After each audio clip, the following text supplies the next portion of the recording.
Bapak dan Ibu jemaah subuh Masjid At-Taqwa Hutan Panjang, Kemayoran, Jakarta Pusat.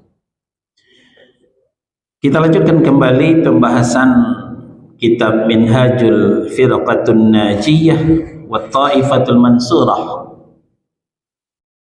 jalan golongan yang selamat dan yang ditolong oleh Allah, karya Fadilatul Syekh Muhammad bin Jamil Zainu. Sekarang kita masuk kepada bagian yang ke-8. Topiknya makna iyyaka na'budu wa iyyaka nasta'in. Kita di halaman 31. Iyyaka na'budu wa iyyaka nasta'in. Hanya kepada Engkau sajalah kami menyembah, dan hanya kepada Engkau sajalah kami mohon pertolongan. Itu di Al-Fatihah surah yang pertama ayat 5. Timbul pertanyaan, ayat ini menyelisihi tatanan bahasa Arab. Dalam tatanan bahasa Arab itu diawali dengan fi'il, kemudian fa'il, kemudian baru maf'ul. Kata kerja, kata benda, baru kemudian apa? Objek. Ya, pelengkap itu. Nah, tapi ternyata di sini tidak demikian. Objek yang duluan, ya, pelengkap yang duluan. Iyyaka itu objek. Kemudian baru fi'il na'budu. Ya, na'budu fi'lul wal fa'il. Takdirnya ana, nahnu, ya. Jadi objek fi'il fa'il, objek fi'il fa'il. Nah, para ulama dan pakar bahasa Arab mengatakan ini kenapa terbalik, faedahnya litakhsis, untuk pengkhususan, ya. Ini kita lihat di papan, ya. Iyyaka na'budu wa iyyaka nasta'in. Seharusnya menurut tatanan bahasa Arab yang biasa, na'budu iyyaka wa nasta'inu iyyaka. Lalu sekarang kenapa terbalik? Para ulama dan pakar bahasa Arab, pakar sastra Arab mengatakan ini litakhsis, untuk pengkhususan. Contoh, kita punya teman baik, ya, dia punya warung, ya, dia punya warung. Lalu kita ngobrol dengannya. Saya sudah sangat dekat denganmu. Belanja saya ke warungmu, makan saya ke warungmu. Betul ini? Mungkin waktu itu. Tapi kali yang lain belanja di warung lain. Kali yang lain makan di warung yang lain. Tapi kalau bahasanya dibalik, hanya ke warungmu saja aku belanja, hanya ke warungmu saja aku makan. Memang nggak ada belanja tempat lain. Berarti belanja hanya di warungnya saja, ya. Atau kita kaitkan dengan boikot memboikot sekarang. Sekarang kan dianjurkan kita memboikot produk Israel, kan begitu. Kita disuruh belanja kepada sesama kaum muslimin. Kita bicara, saya belanja ke warung muslim, saya makan ke warung muslim, tapi kali yang lain ke McD, kali yang lain ke Hoka Bento misalnya. Ini belum terkhusus. Tapi kalau bahasanya dirubah, hanya ke warung muslim saja saya belanja, nggak pernah belanja ke warung kafir. Hanya ke rumah makan muslim saja saya makan. Warteg, warsun, rumah makan Padang, warung Betawi, nggak pernah makan di warung kafir. Nah, ini contoh pengkhususan. Paham sampai di sini? Nah, berangkat dari contoh, ya. Kalaulah kita kembalikan kepada susunan awal, na'budu iyyaka wa nasta'inu iyyaka. Kami menyembah kepadamu, kami minta tolong kepadamu, tapi kali yang lain menyembah ke batu-batu berhala. Kali yang lain minta tolong di kuburan-kuburan orang soleh. Tapi kalau sudah dibalik, iyyaka na'budu, hanya kepada engkau saja kami menyembah, tidak pernah menyembah di batu-batu berhala. Wa iyyaka nasta'in, hanya kepada engkau saja kami minta tolong, tidak pernah minta tolong di kuburan-kuburan orang soleh, kuburan-kuburan yang dikeramatkan, kepada Nyi Roro Kidul, kepada Mbah yang sudah meninggal, penunggu Gunung Merapi, enggak pernah. Nah, ini faedah, ya, daripada kenapa susunan ini terbalik. Bukan terbalik, sengaja dibalikkan oleh Allah Subhanahu wa ta'ala. Apa faedahnya? Lit takhsis, untuk pengkhususan. Itulah sebabnya kenapa ayat ini kita baca berulang-ulang, minimal 17 kali sehari semalam, ya. Salat wajib 17 rakaat sehari dan semalam, belum lagi solat-solat sunnah. Selalu kita ulang, iyyaka na'budu wa iyyaka nasta'in, hanya kepada engkau saja kami menyembah, hanya kepada engkau saja kami minta tolong. Cuman saja yang kita prihatin, ucapan tinggal ucapan, realisasinya, ya, ucapan tinggal ucapan, implementasinya masih jauh panggang daripada api. Alhamdulillah, mulutnya mengatakan iyyaka na'budu wa iyyaka nasta'in.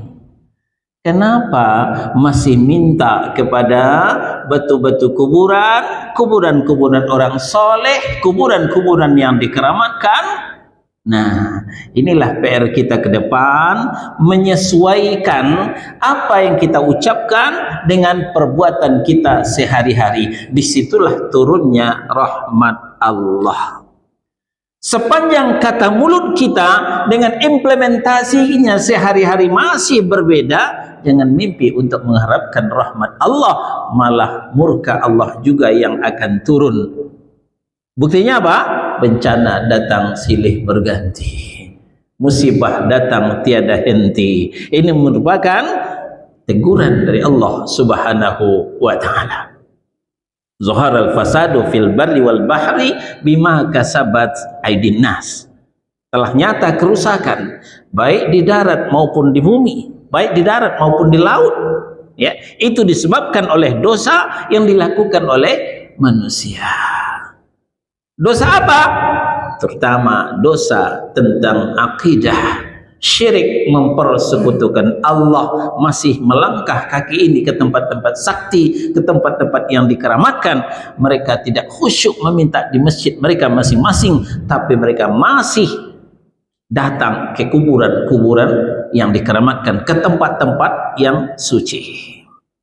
Nah, sekarang lagi viral ini, masjid paling megah, ya, masjid paling indah, ada Masjid Jami', Masjid Ali namanya, di Irak.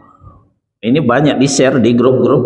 Wah, kita terpesona dengan keindahannya, bertatah emas dan permata. Ternyata di dalamnya ada bentuk kotak, ya, bentuk Ka'bah. Apa itu? Itu kuburan Ali bin Abi Thalib yang dianggap suci, ya. Jadi masjid yang indah itu mereka bukan hanya beribadah kepada Allah, mereka bukan hanya menyembah Allah, tapi menyembah kuburan Ali bin Abi Thalib radhiyallahu anhu. Ya, silahkan lihat di YouTube, itu banyak. Kita lanjut. Ibadah yang dimaksud ya oleh ayat ini adalah ibadah dalam artian yang luas, termasuk di dalamnya ibadah salat, nadar, menyembelih hewan kurban, juga berdoa, ya, semuanya. Nah, maka di sini dikatakan untuk pengkhususan hanya kepada Allah saja kita beribadah, ya. Na'budu, beribadah hanya kepada Allah saja. Nah, kemudian nasta'in, hanya kepada Allah saja kita meminta. Nasta'in adalah meminta tolong.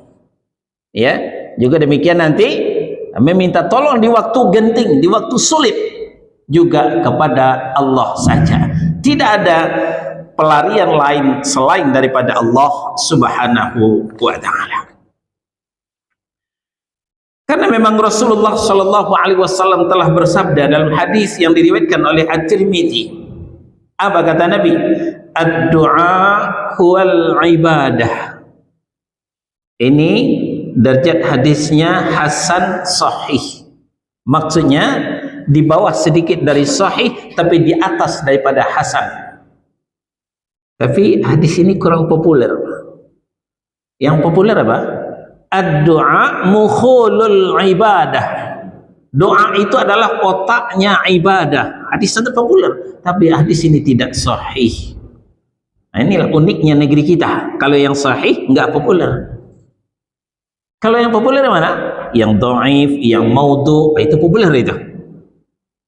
Belum masuk Ramadan sudah beredar hadis palsu. Apa?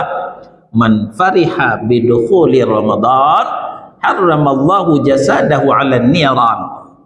Siapa yang bergembira dengan masuknya Ramadan, Allah haramkan jasadnya dari api neraka. Hadis ini populer di penceramah-penceramah. Tapi tidak banyak yang tahu ternyata hadis ini palsu. Enggak benar Nabi mengatakan seperti itu.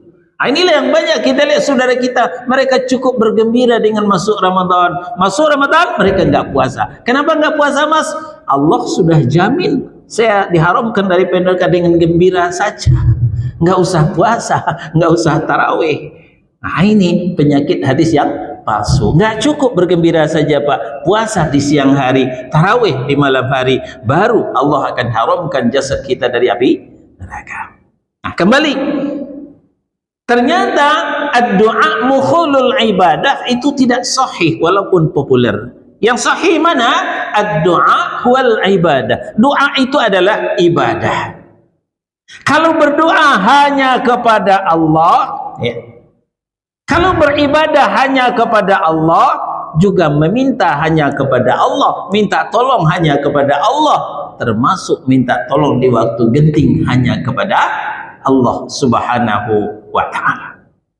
Inilah makna kandungan daripada iyyaka na'budu wa iyyaka nasta'in. Sebagaimana salat adalah ibadah yang tidak boleh ditujukan kepada Rasul atau wali, demikian pula halnya dengan doa adalah ibadah yang hanya boleh ditujukan kepada Allah semata. Kita salat. Untuk apa kita sholat? Untuk Allah. Apakah kita sholat untuk Rasul? Bukan.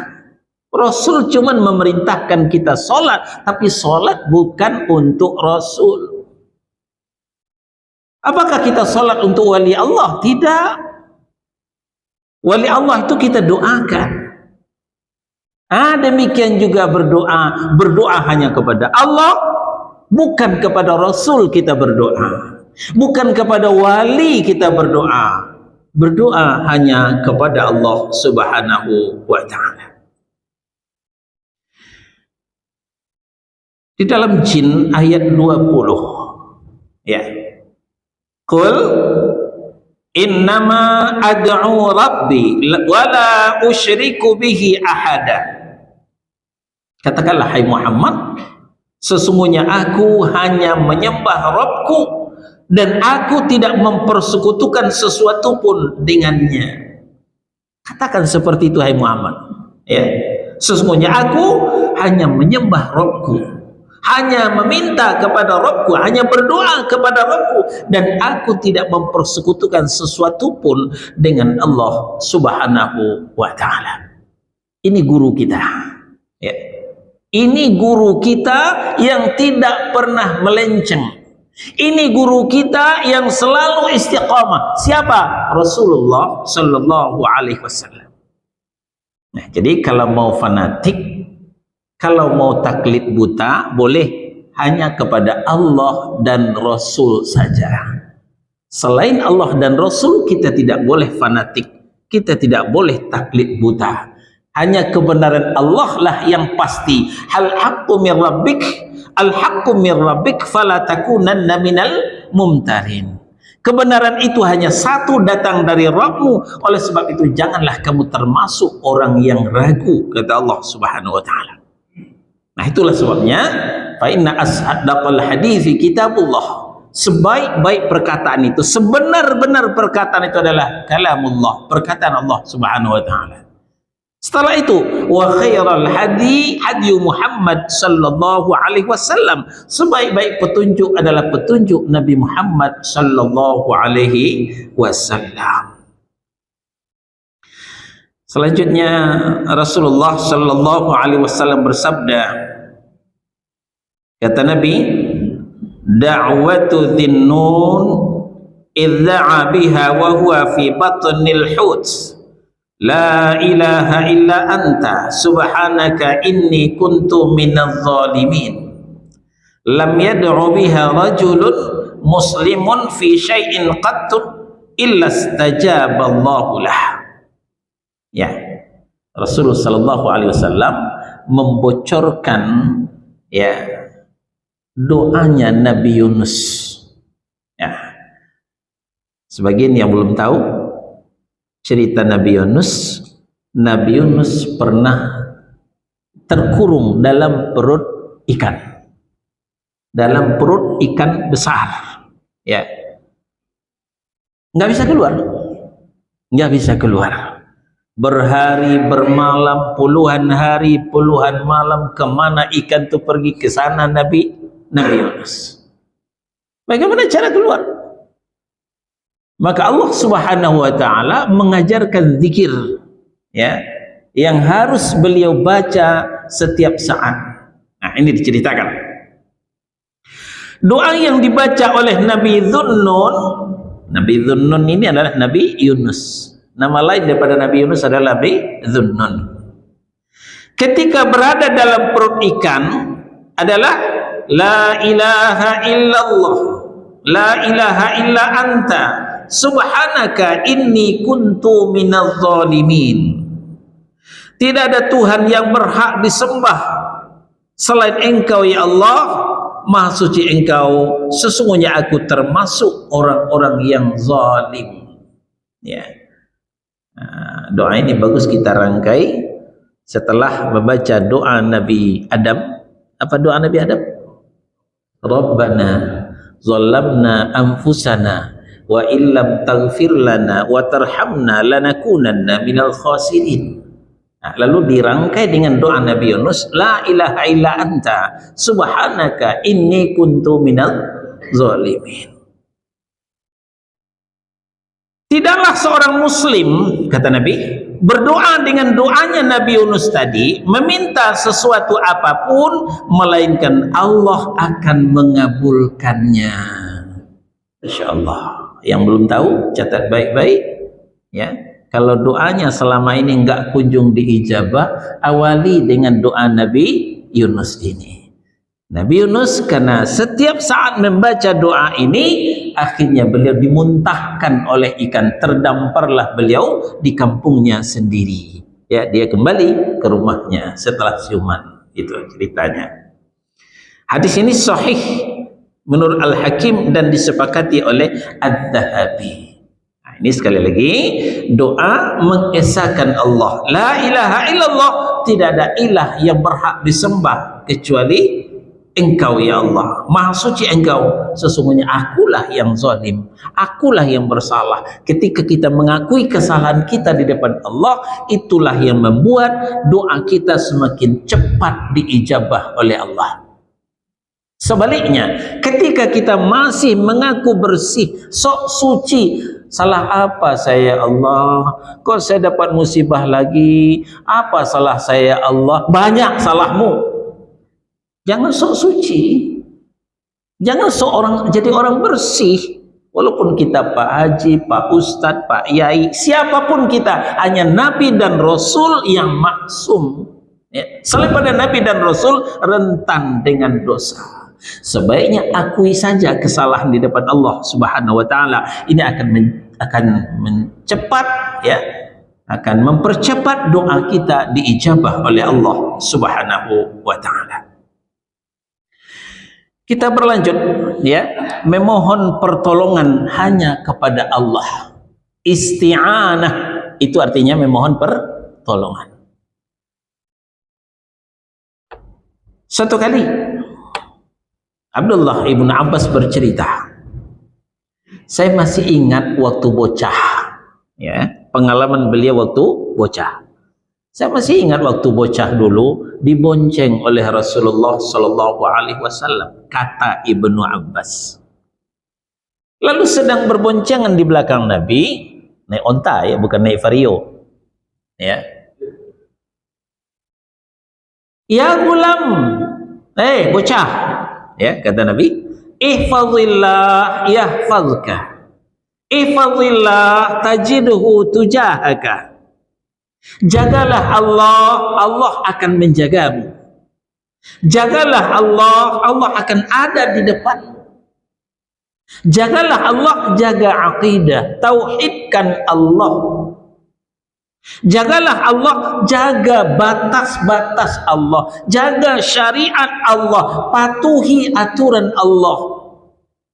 Ya. Konon ceritanya tanggal 15 kemarin PBB mendeklarasikan anti perang terhadap Islamofobia. Apa itu Islamofobia? Alergi dengan ajaran Islam. Ternyata PBB telah mengeluarkan resolusi anti dan memerangi Islamofobia. Jadi aneh kalau sementara masih ada kaum muslimin yang alergi dengan syariat Islam. Ngaku muslim, KTP-nya Islam, bicara syariat Islam, panas telinganya, nggak siap telinganya. Wah, itu kadrun Ustaz. Wah, itu Islamnya Arab, bukan Islamnya kita. Islamnya kita apa? Islam Nusantara. Ini orang Islamofobia. Nah, pesan Nabi kepada Ibnu Abbas, ihfazillah tajidhu tujahaka. Jagalah batas-batas Allah, jangan dilanggar aturan Allah, patuhi syariat Allah, Allah akan ada di depanmu. Nah, selanjutnya ini yang ada dalam kitab, idza sa'alta fas'alillah wa idza sta'anta fasta'in billah. Kalau minta masalah, mintalah kepada Allah. Jadi hanya kepada Allah saja kita meminta. Wa idza sta'anta fasta'in billah. Kalau minta tolong, isti'anah artinya minta tolong. Minta tolong juga kepada Allah. Jangan pernah minta tolong kepada selain Allah. Apalagi dalam kesulitan, dalam hal-hal yang genting, dalam hal-hal hidup atau mati. Mungkin pelaut yang terombang-ambing oleh ombak yang tinggi. Mungkin kita mengendara, bawa mobil, bawa motor, lupa bawa SIM, STNK, polisi ada di depan. Banyak kasus yang menimpa kita, membuat kita stres, ya, dalam masa-masa sulit. Nah, ada lagi senjata, bukan hanya isti'anah, juga istighatsah. Ya, ini lain, ini tinggal titik satu. Istighatsah, beristighatsah hanya kepada Allah. Bagaimana caranya beristighatsah? Sebut nama Allah. Ya, dicontohkan oleh Nabi dalam zikir dan petang kan ada itu. Ya Hayyun, ya qayyum bi rahmatika astaghitsu. Ya hayyun ya qayyum bi rahmatika astaghitsu. Ya Allah yang maha hidup, ya Allah yang maha berdiri sendiri, dengan rahmatmu aku beristighosah. Apa arti istighosah? Minta tolong di waktu genting, di waktu sulit. Ya Allah, sejak COVID-19 ini ekonomi saya hancur-hancuran ya Allah, bisnis saya lamban, dagangan saya macet, macam-macam kan kendala hidup kita. Istighosah kepada Allah. Jangan takut, jangan khawatir, kita punya Allah. Ya Hayyun ya Qayyum bi rahmatika astaghitsu. Ya Allah yang maha hidup, ya Allah yang maha berdiri sendiri, dengan rahmatmu, dengan kasih dan sayangmu aku beristighosah. Aslih li sya'ni kullah, perbaikilah seluruh urusanku, urusan ekonomi, urusan perdagangan, urusan bisnis, urusan politik, urusan apa saja, tidak terkecuali urusan keluarga, pribadi dan keluarga. Aslih li sya'ni kullah, perbaikilah seluruh urusanku. Wala taqilni ila nafsi tarfata ainin, jangan serahkan urusan ini kepadaku tanpa pertolonganmu walaupun sekejap mata. Masya Allah, dahsyat zikir ini kalau kita renungkan Pak. Maka jangan lupa baca tiap hari zikir yang diajarkan Nabi SAW. Sempatkan baca zikir ini. Ya, kalau nggak sempat duduk di sejadah, ya boleh sambil nyetir, boleh sambil bawa motor, mulutnya tetap qomat kamit membaca ya Hayyun ya Qayyum bi rahmatika astaghitsu itu tadi. Nah, jadi memohon pertolongan hanya kepada Allah Subhanahu wa taala. Pesan Nabi kepada Ibnu Abbas, "Idza sa'alta fas'alillah wa idza sta'anta fasta'in billah." Kalau minta kepada Allah, jangan minta kepada yang lain. Minta tolong kepada Allah, jangan minta tolong kepada yang lain. Hadis diriwayatkan oleh At-Tirmidzi dan beliau berkata hadis ini hasan sahih. Di dalam Yunus surah yang ke-10 ayat 106, Allah telah melarang meminta kepada yang lain. Wala tad'u min dunillahi, janganlah kau meminta kepada selain Allah. Ya, di mana selain Allah itu ma la yanfa'uka, tidak bermanfaat untukmu, wala yadurruka, tidak memberikan mudarat untukmu. Memberikan manfaat kagak, memberikan mudarat kagak. Para ulama di kalangan mufassirin mengatakan, kalaupun kita minta kepadanya dia enggak ngasih, itu maksudnya enggak beri manfaat. Percuma minta kepada selain Allah, enggak bakal ngasih. Sebaliknya, kalaupun kita membangkang kepadanya, dia tidak akan menghukum kita. Itu yang dimaksud wala yadurruka, tidak bisa memberikan mudarat kepada. Itulah dia selain Allah. Apakah batu berhala, batu kuburan, termasuk batu cincin, ya, nggak ada manfaatnya, nggak ada mudaratnya. Fa in fa'alta fa innaka idzan minadh dhalimin. Kalau itu masih kau lakukan, kau termasuk orang yang zalim, artinya orang yang musyrik, kata Allah Subhanahu wa taala. Perhatikan baik-baik, warning, peringatan dari Allah dalam Yunus surah yang ke-10 ayat 106 ini. Berkata Imam An-Nawawi rahimahullahu ta'ala dan juga Al-Haytami dalam memberikan penjelasan terhadap makna hadis ini, secara ringkas penjelasan tersebut sebagai berikut. Jika engkau memohon pertolongan atas suatu urusan, baik urusan dunia maupun urusan akhirat, maka mohonlah pertolongan itu kepada Allah.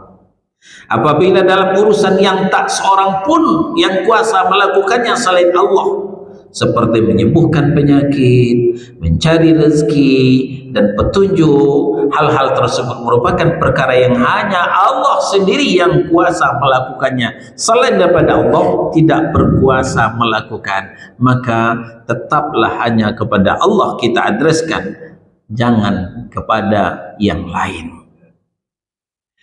Di Al-An'am surah yang ke-6 ayat 17. Wa iyamsaskallahu bidurrin fala kashifalahu illahu. Jika Allah menimpakan suatu kemudaratan kepadamu, maka tidak ada yang dapat menghilangkannya melainkan Dia juga. Ya. Kita lihat contoh. Sebagian kaum muslimin menyembah Nyi Roro Kidul, Ratu Pantai Selatan. Ketika Pangandaran dihantam tsunami, kemana Nyi Roro Kidul? Kemana Nyi Roro Kidul? Ternyata Allah jugalah yang menghentikan tsunami tersebut. Sebagian orang lagi meminta kepada Syekh Burhanuddin, ya. Tahu Syekh Burhanuddin? Syekh Burhanuddin adalah ulama besar yang dikeramatkan, ya, yang disanjung-sanjung kuburannya oleh sebagian masyarakat Sumatera Barat, ya. Nah, ketika Sumatera Barat dihajar oleh Allah dengan gempa, kemana Syekh Burhanuddin? Baru-baru ini Kota Padang diguyur hujan dan banjir. Kemana Syekh Burhanuddin? Ya. Yang lebih parah, daerah pesisir sempat jalan putus, jembatan putus. Begitu dahsyatnya banjir bandang. Ya. Kemana Syekh Burhanuddin dan syekh-syekh yang lain yang disembah itu? Enggak ada. Ini yang dimaksud oleh ayat wa iyamsaskallahu bidurrin fala kashifalahu illahu. Jika Allah menimpakan suatu kemudaratan kepadamu, tidak ada yang dapat menghilangkannya melainkan Dia sendiri, melainkan Allah sendirilah yang menghentikan turunnya hujan itu. Maka berhentilah banjir. Sebelum Allah menghentikan hujannya, maka tidak akan berhentilah banjir menerpa negeri kita. Nah, maka barang siapa yang menginginkan hujjah, maksudnya argumentasi atau dalil, maka cukuplah untuknya Al-Quran sebagai hujjah. Barang siapa yang menginginkan seorang penolong, maka cukup baginya Allah sebagai penolong. Barang siapa yang menginginkan seorang penasehat, maka cukuplah baginya kematian memberikan nasihat untuknya. Barang siapa yang merasa belum cukup dengan hal tersebut, maka cukuplah neraka untuknya. Alaihissallahu bikafin abdah. Bukankah Allah cukup untuk melindungi hamba-hambanya? Kenapa masih minta perlindungan kepada selain Allah? Ya, inilah yang selalu dipertanyakan Allah di dalam Al-Quran. Berkata Syekh Abdul Qadir Jalani dalam kitabnya Fathur Rabbani. Tahu Syekh Abdul Qadir Jalani? Termasuk yang diagung-agungkan oleh sebagian kaum muslimin, ya. Kirim Fatihah kepada Syekh Abdul Qadir Jalani. Sebelum berdoa, ya, sebut nama Syekh Abdul Qadir Jalani. Subhanallah, ternyata Syekh Abdul Qadir Jalani tidak mengajarkan seperti itu.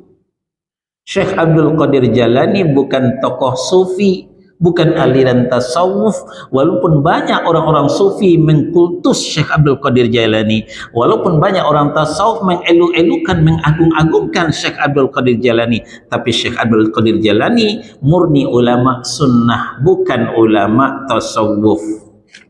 Ya. Apa kata Syekh Abdul Qadir Jalani? Ya.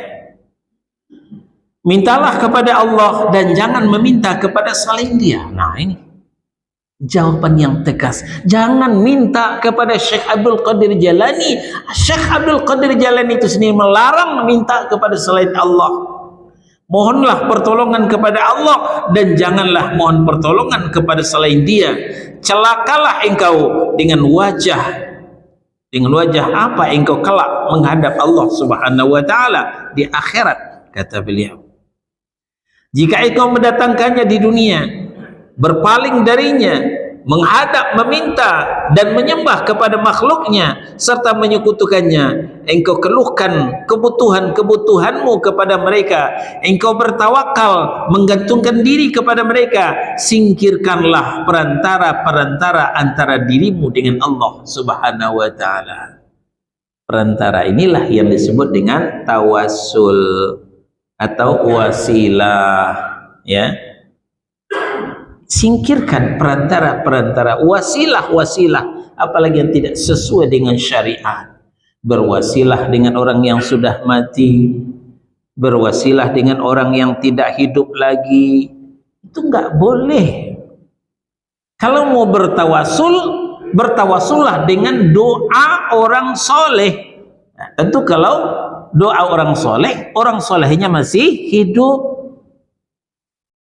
Jangan bertawasul berperantara dengan orang soleh yang sudah meninggal. Mereka tidak akan bisa berbuat apa-apa. Nah, ini dalam bahasa sehari-hari, tawassalna bi bismillah wa bil hadi rasulillah wa kulli mujahidi lillah bi ahlil badri ya Allah. Perhatikan baik-baik. Bertawassul dengan bismillah, dengan nama Allah. Wabil hadi Rasulillah, dengan hidayah yang dibawa oleh Rasulullah. Nah, setelah itu, wa kulli mujahidi lillah, bertawassul juga kepada mujahid pada jalan Allah. Bi ahlil badri ya Allah, yang gugur di peperangan Badar ya Allah. Masih hidup atau sudah mati? Sudah mati, enggak boleh. Nabi yang mengatakan idza matal insan inqata'u amaluh. Kalau manusia sudah meninggal, putus amalnya, enggak bisa mengurusin kita, ngurusin dirinya saja dia enggak bisa, bagaimana mungkin dia ngurusin kita? Orang mati itu, Pak, kalau mandinya dimandikan, kain kafannya dipakaikan, ke kubur diantarkan, sholat disolatkan. Ini menunjukkan orang mati nggak bisa berbuat apa-apa. Nah, bagaimana mungkin dia mengurusin kita, ngurusin dirinya saja dia nggak bisa. Nah, itulah sebabnya kata Syekh Abdul Qadir Jailani, singkirkan wasilah-wasilah, perantara-perantara antara dirimu dengan Allah. Kalau mau berperantara juga boleh, tapi dengan doanya. Carilah orang soleh masih hidup. Masih banyak kok orang soleh yang masih hidup. Kok nyari orang soleh yang sudah mati? Cari orang soleh yang masih hidup, minta doanya, itu boleh. Tapi jangan minta kepada orang soleh yang sudah meninggal. Karena ketergantunganmu kepada perantara-perantara itu adalah suatu kepandiran. Pandir ini bahasa apa ini? Pandir ini kebodohan, ya. Masa orang sudah meninggal minta tolong kepadanya? Tidak ada kerajaan, tidak ada kekuasaan, tidak ada kekayaan dan kemuliaan, melainkan hanya milik Allah semata. Jadilah engkau orang yang selalu bersama Allah, jangan bersama makhluk, ya. Catat baik-baik, jadilah engkau selalu bersama Allah, jangan bersama makhluk. Karena makhluk punya keterbatasan. Sekarang dia bintang 4, besok bintangnya entah kemana, dia masuk kubur. Tapi kalau Allah selalu hidup, maka selalulah bersama Allah. Maksudnya bersama Allah dengan berdoa kepadanya tanpa perantara melalui makhluknya. Memohon pertolongan yang disyariatkan dibenarkan oleh Allah adalah hanya meminta pertolongan kepada Allah agar dia melepaskanmu dari berbagai kesulitan yang engkau hadapi. Ini yang dibenarkan, ya. Jangan meminta kepada selain Allah Subhanahu wa taala. Adapun memohon pertolongan yang tergolong syirik adalah meminta pertolongan kepada selain Allah, misalnya kepada para nabi. Para nabi sudah meninggal, nggak ada nabi yang hidup sekarang. Nabi Adam masih hidup nggak? Nabi palsu. Ahmad Musaddiq, ya, nabi palsu. Nabi yang original, nabi yang asli, semuanya sudah wafat. Ya, misalnya kepada para nabi, para wali yang telah meninggal, atau kepada orang-orang yang masih hidup tetapi mereka tidak hadir. Ya, mereka itu tidak dapat mendatangkan manfaat, tidak bisa mendatangkan mudarat. tidak mendengar doa, dan kalaupun mereka mendengar tentu tidak akan dapat mengabulkan permohonan kita. Demikianlah seperti dikisahkan oleh Allah di dalam Al-Quran tentang mereka itu. Adapun meminta pertolongan kepada orang hidup yang hadir untuk melakukan sesuatu yang mereka mampu, seperti membangun masjid, memenuhi kebutuhan atau lainnya, maka hal itu boleh, ya, itu boleh. Kita minta tolong kepada orang yang masih hidup dan dia mampu untuk menolong kita, itu tidak membuat kita jatuh kepada syirik, tidak jatuh kepada kita syirik. Contoh, spidol saya habis, saya minta tolong Pak DKM, Pak DKM tolong besok belikan saya spidol. Syirik nggak tuh? Enggak, DKM bisa beli spidol. Nah, jadi setiap kita minta tolong kepada orang yang masih hidup, dia mampu menolong kita, maka itu tidak membuat kita jatuh kepada kemusyrikan. Nah, inilah yang dimaksud dengan di Al-Maidah ayat 2, wa ta'awanu 'alal birri wat taqwa wa la ta'awanu 'alal itsmi wal 'udwan. Saling tolong menolonglah kamu dalam hal yang baik menuju takwa, jangan saling tolong menolong dalam hal dosa dan permusuhan. Boleh kita sesama jemaah saling tolong menolong, kita minta tolong yang kita tidak mampu, ya, teman kita mampu, itu tidak membuat kita jatuh kepada musyrik. Kemudian Nabi sallallahu alaihi wasallam bersabda, "Wallah fi 'aunil 'abdi ma kana al-'abdu fi 'auni akhih." Ya, kata Nabi, Allah akan memberikan pertolongan kepada hambanya selama hamba itu memberikan pertolongan kepada saudaranya. Kalau kita sering bantu teman, Allah akan sering bantu kita. Tapi kalau kita pelit kepada teman, Allah juga pelit kepada kita. Nah, perhatikan hadis ini baik-baik. Allah akan memberikan pertolongan kepada hambanya selama hamba itu aktif dalam memberikan pertolongan kepada saudaranya.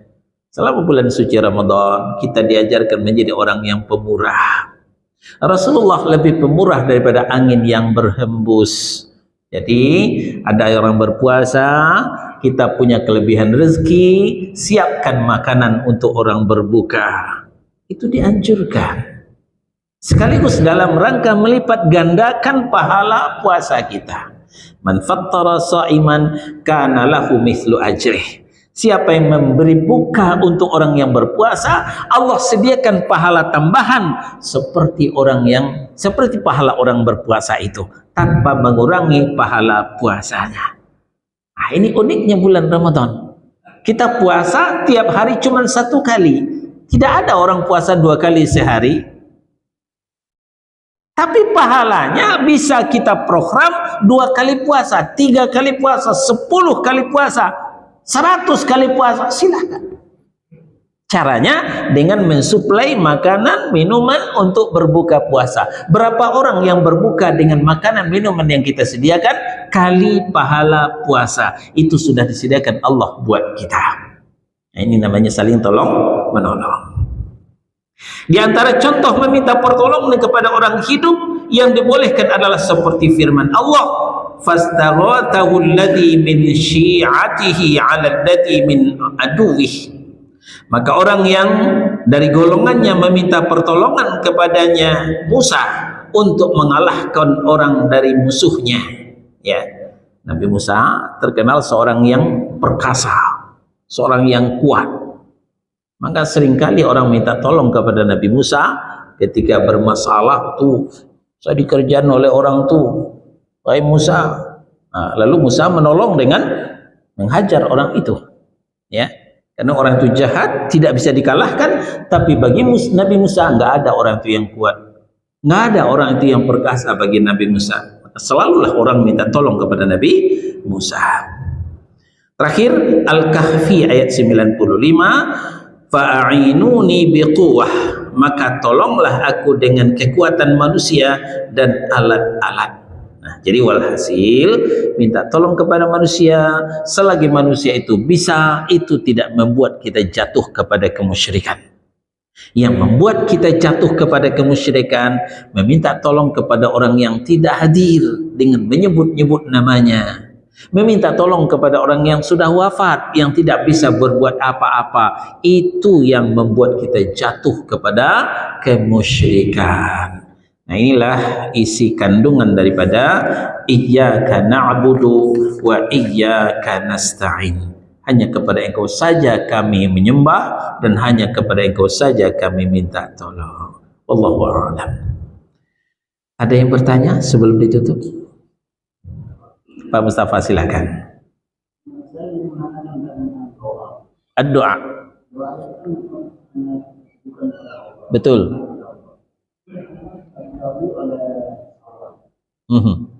Iya. Iya, baik.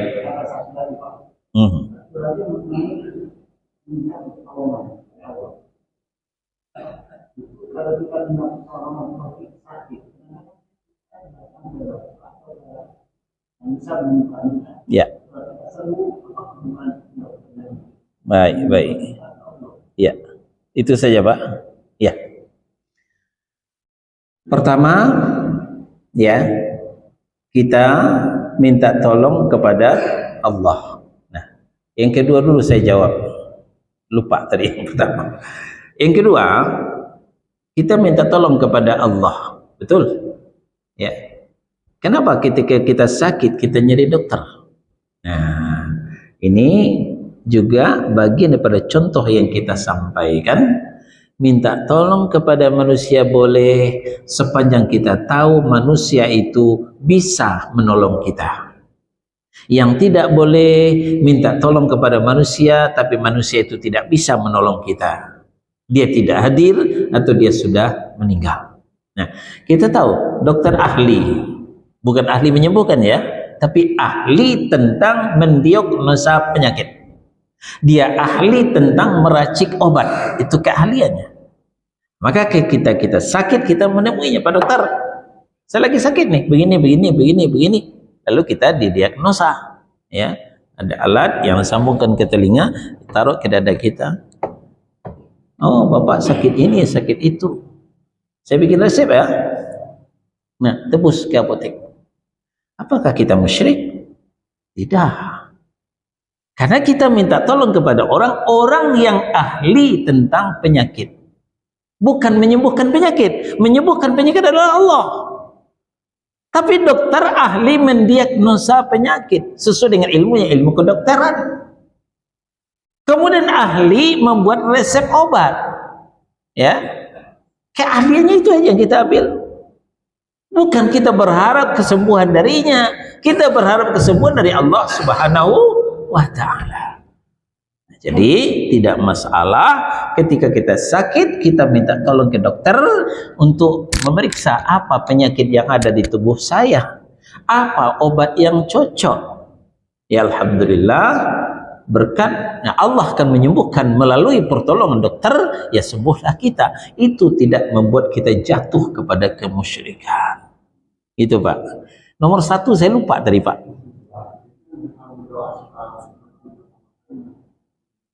Oh ya, mengawali doa dengan sholawat.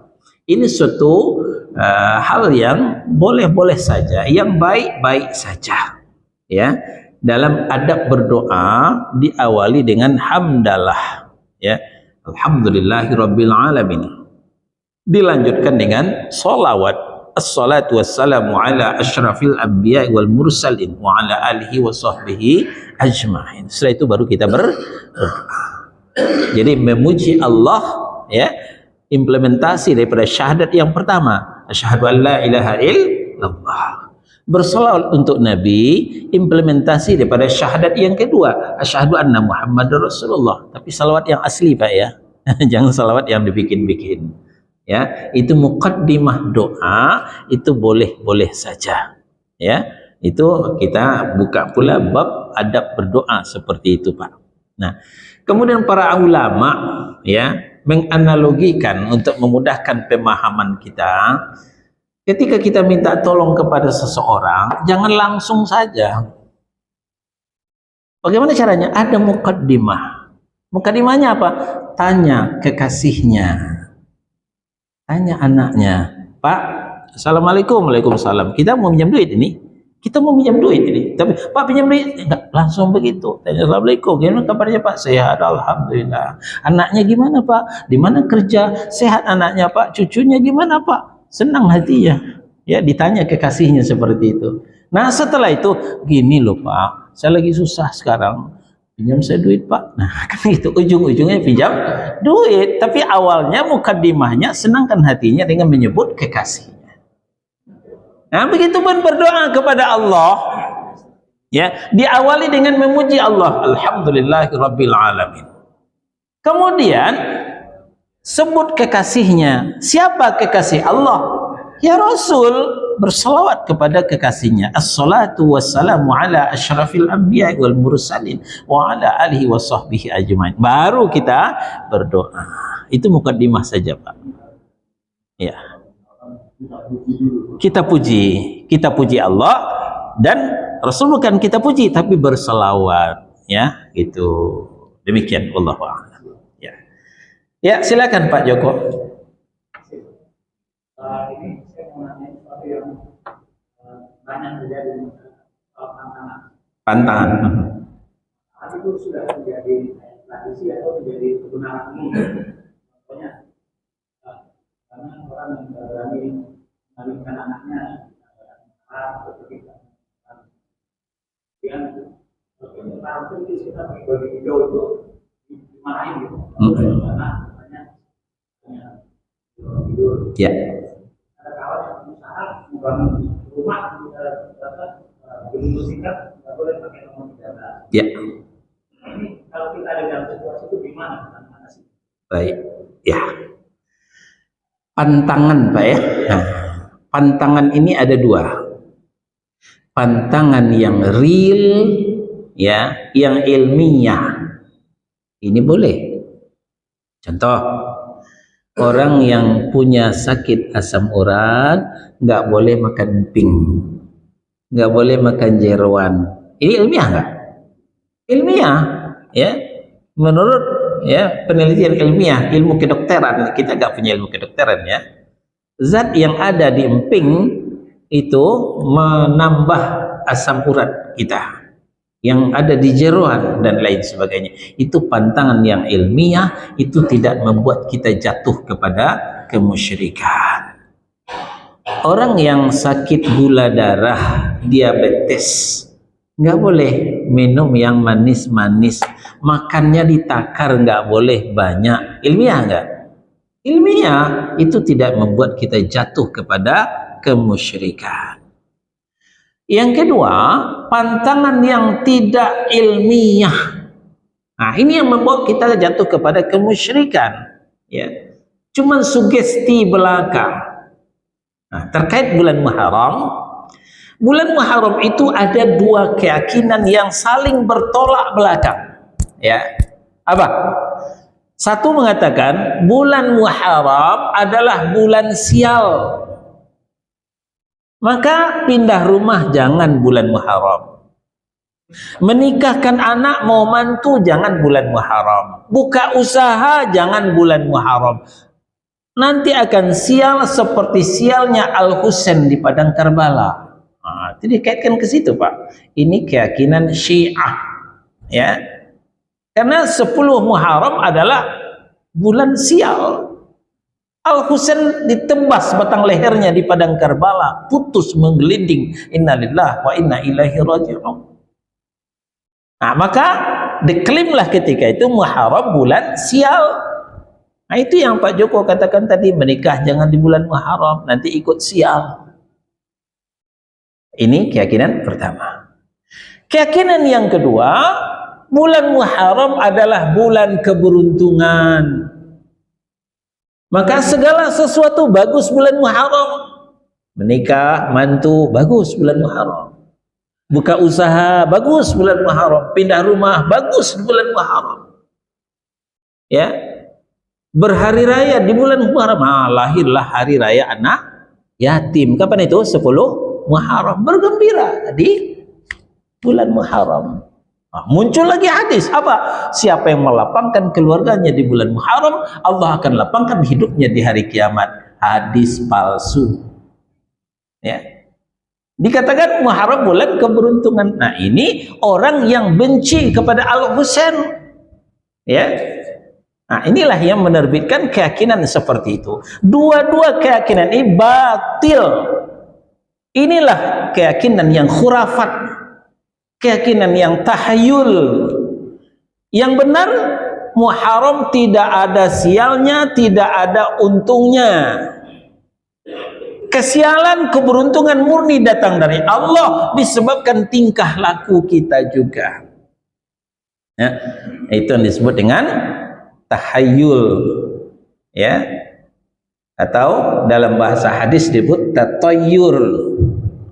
Nabi telah menegaskan laisa minna, ya, man takahana au tukuhina lah, man tasahhara au tusuhhira lah. Ya, kemudian yang menyangkut dengan tahayul, tatayur, man tatayyara au tutuyyira lah, bukan lagi termasuk golongan kami, kata Nabi. Nabi memutuskan hubungan keumatan, ya. PHK. Apa itu PHK? Pemutusan hubungan kerja. Nah, ini ada lagi PHK yang baru, apa? Pemutusan hubungan keumatan. Nabi memutuskan hubungan keumatan dengan kita. Laisa minna, tidak lagi termasuk umatku. Siapa? Satu, man takahana au tukuhina lah. Siapa yang jadi dukun atau minta jasa dukun. Dua, man tasahhara au tusuhhira lah. Siapa yang menjadi tukang sihir atau minta jasa tukang sihir. Tuh, kerjaan bapak tuh saya benci banget, bapak itu kerjaan bapak itu ya, saya bayar berapa maunya. Oh, minta jasa tukang sihir. Nah, yang menyangkut pelajaran kita adalah man tatayyara au tutuyyira lah. Siapa yang bertatayyur? Tatayyur itu sebenarnya tahayul, ya, bahasa kitanya. Nah, ini ceritanya kebiasaan orang Arab, ya. Sebelum memulai usaha, dia nanya kepada burung, ya, burung yang disangkar itu, ya, dia membuka usaha. Usaha ini bagus atau tidak? Dia ragu. Kemudian burung yang lagi anteng-anteng digebrak aja. Burung kan kaget ya. Ketika burung terbang ke kanan, wah ini bagus, ini usaha, lanjutkan. Ketika burung terbang ke kiri, nah ini usaha sial ini, jangan. Nah, ini asal kata tatayyur, bertanya kepada burung. Laisa minna, kata Nabi, tidak lagi termasuk umat kami. Orang yang tatayyur, man tatayyara au tutuyyira lah. Orang yang bertatayyur dan minta ditatayyurkan. Ya, keuntungan, kesialan kepada selain Allah, itu tatayyur namanya. Termasuk angka-angka, ya. Kalau kita ke Tamrin City, kalau kita ke Blok B Tanah Abang, ya, perhatikan baik-baik, lantai 1, lantai 2, lantai 3. Setelah 3 apa? Kita tanya kepada anak di PAUD, setelah 3 pasti 4. Tapi tidak berlaku di Tamrin City. Setelah 3, 3A. Setelah 3A, 5. Enggak ada 4. Karena 4 angka sial. Ya, 4 angka sial. Mohon maaf Pak Joko, termasuk di kampung Pak Joko ada namanya hotel syariah. Ya, saya kalau ke Solo nginapnya di hotel syariah. Di hotel syariah saya lihat juga nggak ada angka 4, nggak ada lantai 4, lantai 1, lantai 2, lantai 3, lantai 3A, lantai 5. Labelnya aja syariah, tapi ternyata masih takut dengan angka 4. Itu tatayyur. Yang ada angka 4 saya lihat ada di Senen, ya, di bawah Masjid Umar bin Khattab, itu ada lantai 4 saya lihat. Saya kagum di situ. Ternyata orang Senen nggak takut dengan angka 4. Nah, jadi demikian Pak. Itu namanya tatayyur atau tahayul, khurafat, ya. Nah, itu bahasa kita. Ya. Ya, kajian akidah.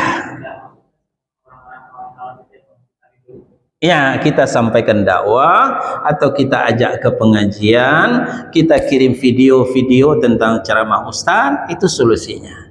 Sebab kalau kita sendiri menyampaikan, tahu apa kamu, jenengan ngaji baru ngaji udah bisa ngajarin saya, kan gitu. Dia nggak percaya dengan kita. Jadi kirim video, kirim buku, begitu caranya. Ya, jadi kalau susah, kalau kita tidak bisa mewarnai, kita jangan sampai diwarnai. Ya, kalau kita tidak bisa meluruskan dia, jangan kita ikut campur dengan kegiatan mereka. Itu langkah yang selamat. Allahu a'lam. Silakan Pak. Ya, pertanyaan mengenai doa Nabi Yunus itu ada yang mengatakan termasuk Ismul A'zam, apa benar apa itu? Termasuk Ismul A'zam. Ismul A'zam, betul.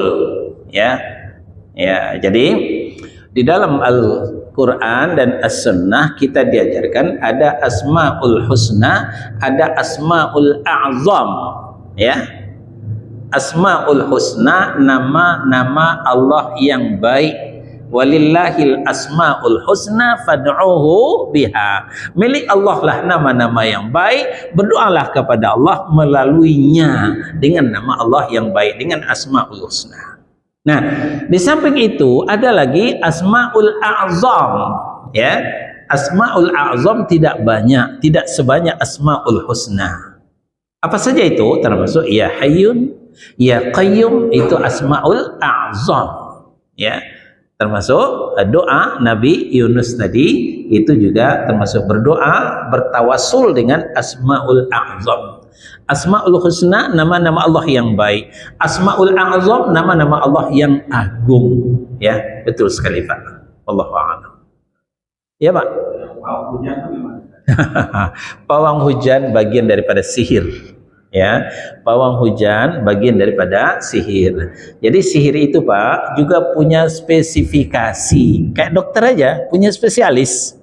Spesialis ngobatin orang namanya dukun. Spesialis untuk mencari barang hilang namanya paranormal. Ya, spesialis ngatur hujan itu namanya pawang hujan. Semuanya sihir. Iya. Dia beranggapan dia punya khodam yang mengatur hujan tersebut. Apalagi khodamnya kalau bukan syaitan. Wala tattabi'u khutuwatis syaitan, innahu lakum aduwwum mubin. Jangan ikuti syaitan. Syaitan itu musuh bagimu, kata Allah Subhanahu wa taala. Itu Pak. Baik, kalau tidak ada lagi pertanyaan, kita akhiri. Subhanakallahumma wa bihamdika asyhadu an la ilaha illa anta astaghfiruka wa atubu ilaik. Wassallallahu ala nabiyyina Muhammadin wa ala alihi wa sahbihi wasallam. Barakallahu li wa lakum. Wassalamu alaikum warahmatullahi wabarakatuh.